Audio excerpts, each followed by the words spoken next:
Hello everyone, my name is Alka. Welcome to your channel Yutika study solution. Guys, आज हम पढ़ेंगे company accounts के बारे में। जैसे आपको पता है, हम ऑलरेडी बहुत सारे वीडियोस डाल चुके हैं कंपनी के। आज हम पढ़ेंगे memorandum of association. Memorandum of association documents के अंदर आता है, जो कंपनी का बहुत इम्पॉर्टेंट डॉक्यूमेंट है। तो कंपनी की थ्योरी में आज हम एमओए के बारे में जानेंगे। इसकी सीरीज़ में हम एओए और फिर हम प्रॉस्पेक्टस की बात करेंगे, बट आज जो हमारा टॉपिक है गाइज, वो है मेमोरेंडम ऑफ एसोसिएशन। तो देखते हैं मेमोरेंडम ऑफ एसोसिएशन क्या होता है।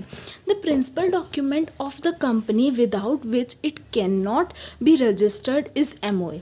It is also called as life giving document. जैसे आपको समझ में आ रहा है, लाइफ गिविंग डॉक्यूमेंट इसको बोला जा रहा है। लाइफ गिविंग डॉक्यूमेंट मतलब जो फर्स्ट जो डॉक्यूमेंट हमको तैयार करना रहता है, जो जिसके बिना कंपनी रजिस्टर ही नहीं कर सकती, हम उसको एमओए बोलते हैं। उसके बाद अगर हम डेफिनेशन पे जाएं तो डेफिनेशन कंपनीज एक्ट की ये बोलती है, memorandum means the MOA of a company as originally framed और as altered from time to time in pursuance of any previous act, company law और ऑफ एनी लॉ। मतलब मेमोरेंडम ऑफ जो company होता है वो क्या होता है, या तो हम उसको अल्टर कर सकते हैं या तो हम उसको ओरिजिनली फ्रेम कर सकते हैं। इसमें हम कुछ पॉलिसीज़ लिखते हैं कंपनीज़ की, जो बहुत ही इम्पॉर्टेंट है। कुछ क्लॉजेज लिखते हैं जो कंपनी के लिए क्या होता है, बहुत ही ज़्यादा मैंडेटरी होता है। अब पर्पस क्या है, अगर मैं बात करूं तो पर्पस क्या है, इसको क्यों बनाया जाता है। हम कंपनी की इंफॉर्मेशन के लिए एमओए बनाते हैं, एओए बनाते हैं, ठीक है। तो पर्पस मतलब एम हम क्यों बनाते हैं। The shareholder whom contemplates the investment of his capital shall know within what file it is put or at risk। जो शेयर होल्डर्स जितनी भी चीज़ें डाल रहे हैं, वो अपना कैपिटल वो क्या नाम से डाल रहे हैं, ये सारी इन्फॉर्मेशंस के लिए क्या होता है बच्चों, आपको एमओए बनाना पड़ता है।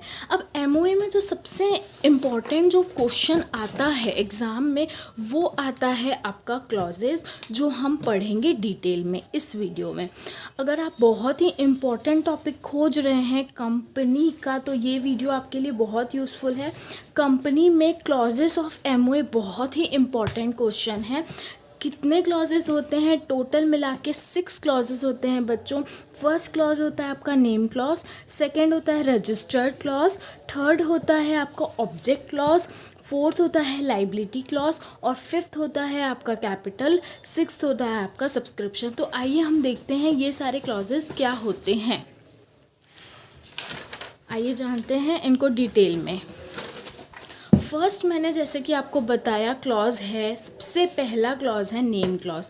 नेम क्लॉज में क्या होता है बच्चों, जो मेमोरेंडम ऑफ एसोसिएशन है, मेमोरेंडम ऑफ एसोसिएशन में सबसे पहले हम नेम क्लॉज लिखते हैं। नेम क्लॉज मतलब होता है नाम, कंपनी का अच्छे से नाम लिखा होना चाहिए, उसको हम नेम क्लॉज बोलते हैं। मतलब जिस क्लॉज में जिस जगह पर हम अपने नेम ऑफ द कंपनी को रजिस्टर करेंगे, वो नेम क्लॉज है।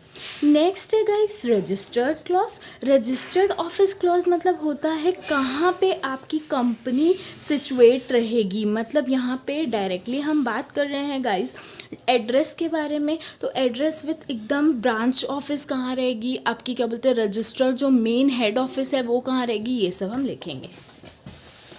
नेक्स्ट बच्चों आता है ऑब्जेक्ट क्लॉज। ऑब्जेक्ट मतलब होता है क्या एम है, क्यों कंपनी बनाई जा रही है। अब ऑब्जेक्ट क्या है, क्या उसके पीछे आपका क्या पर्पस है कंपनी बनाने का।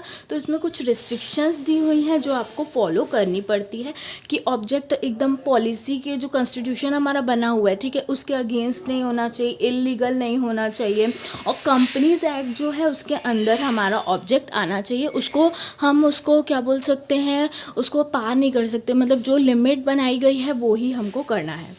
नेक्स्ट है बच्चों लाइबिलिटी क्लॉज।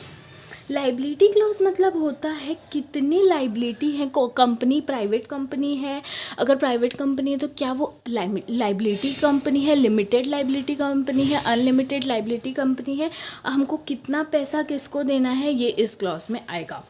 फिफ्थ बात करते हैं हम कैपिटल क्लॉज की। कैपिटल क्लॉज मतलब हम कितना पैसा लगा रहे हैं कंपनी में, कौन कितना पैसा लगा रहे हैं। जैसे सपोज अगर 100 मेंबर्स हैं, ठीक है। तो एक एक का कैपिटल अगर हमने लिया है तो कितना कैपिटल लिया है, कितना इंटरेस्ट है, वो सब हम इसमें लिखेंगे। Last but not the least guys, we are having last subscription clause.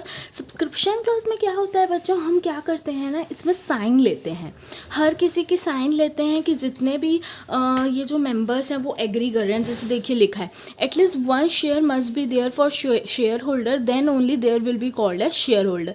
Share holder किसको बोलेंगे, कम से कम एक शेयर उसका होना चाहिए आपकी कंपनी में, तो उसको आप शेयर होल्डर बोलोगे। सब्सक्रिप्शन क्लॉज को हम सिग्नेचर क्लॉज भी बोलते हैं या फिर एसोसिएशन क्लॉज भी बच्चों बोला जाता है, ठीक है, एसोसिएशन क्लॉज या सिग्नेचर क्लॉज। तो यही था गाइज हमारा आज का वीडियो।